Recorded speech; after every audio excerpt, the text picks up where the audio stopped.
Dahil nga laking bukid, kaya malimit ako sa mga isdang tabang. Kung mapapansin nyo naman po sa mga upload ko, madalang kami makaluwas na syudad, kaya minsan lang makatikim ng isdang dagat.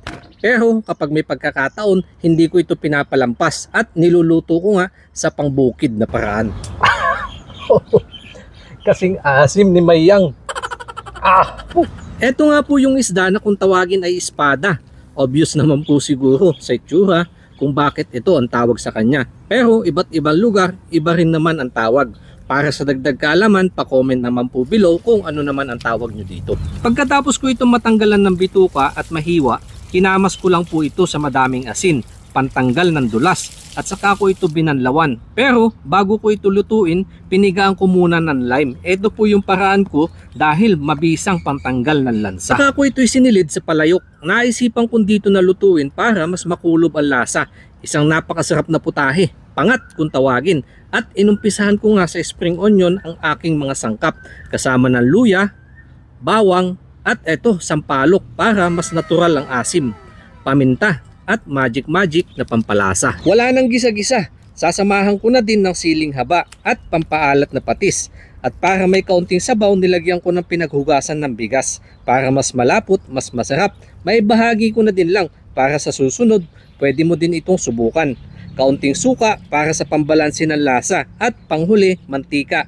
Dahil hindi na ako gumamit ng taba, saka ko lang ito tinakluban at saka ay sinalang. Katapos saka lang po ako namitas ng talong para may gulay naman. At big shout out po for this month top star sender ng inyong kanayon kay Ma'am Celerina Di Maano. At ganon din po kay Ma'am Jasmine Jimenez. Isang taos-pusong pasasalamat po magmula sa aming mumunting kubo. At saka ko lang isinama sa pagpapakulo pagkatapos kong itong mahiwa at saka mahugasan. Dahil nga mga gulay-gulay at isda, kaya isang mabilisang kulo lang yan para may habol sa pananghalian.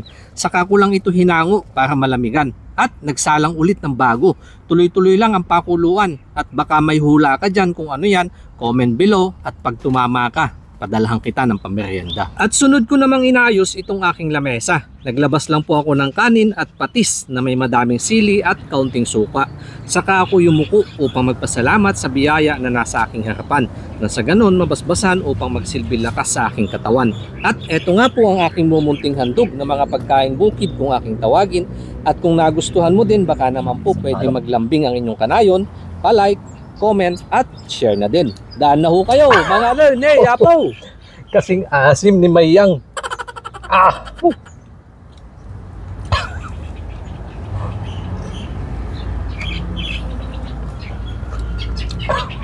Nabigla ako doon na yung sobrang asim, halos mapaluha ka na.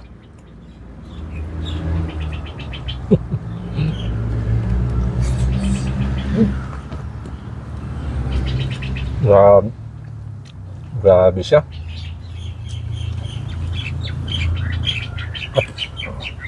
Ito nga po yung mga favorite kong part, yung mga matinik ulo. Ito yung kinuha ko. At yung mga laman naman, kinamisis na yan. Saka sa mga bata.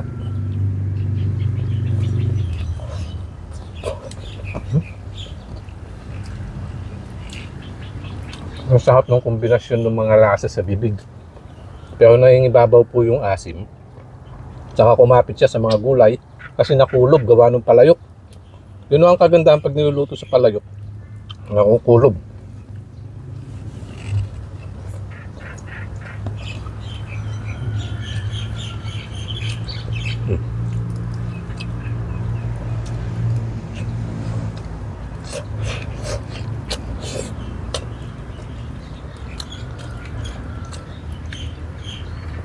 Ang lambot ng laman niya.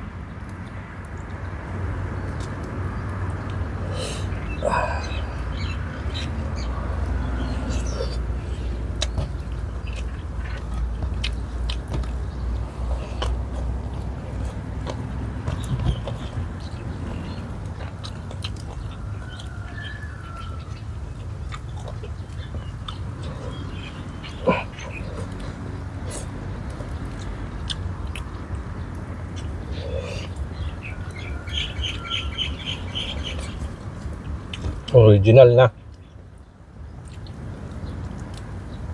Pagpangat, Batangas yata ang original yan, yung mga pangat. Pangat sa sampalo ay kamyas, tulingan. Pag may gata naman, pangat sa gata, Bicol naman ang alam ko.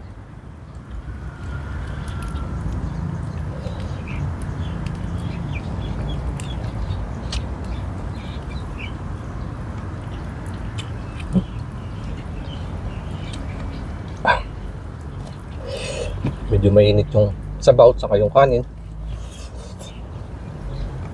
Manghang pa yung sausawan.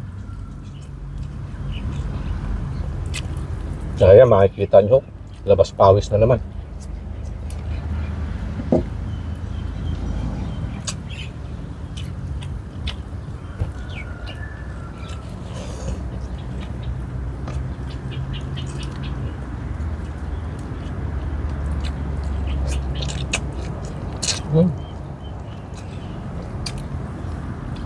Pumasok yung asim sa mga tinik-tinik ng ulo.